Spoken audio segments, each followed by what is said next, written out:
Let's look at the difference between these three because it's likely you're going to have to be able to do all three on the test, which for you guys is on Thursday. So let's look at these differences so we know what type of answers we should be looking at.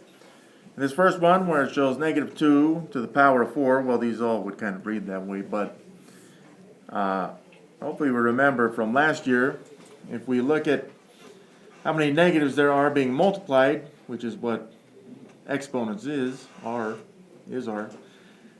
then we can know if an answer is negative or positive. So on this first one, if we were to write this out, it would show as it's 2 to the power of 4, right? Which is 2 times 2 times 2 times 2.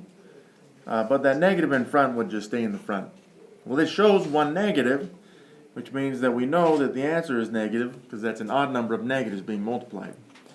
And then just do 2 times 2 times 2 times 2, which is 16. That's pretty good. On this next one, though, with the negative being in parentheses, it is part of the expanded multiplication, which means that if we were to write this out, it'd show negative 2 times negative 2 times negative 2 times negative 2.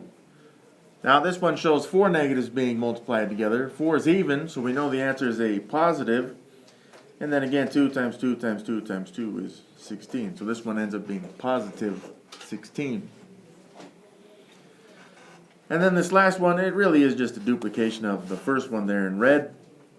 Is we still keep the negative, but then we got 4 2's in parentheses. It's just showing the multiplication different, that's all.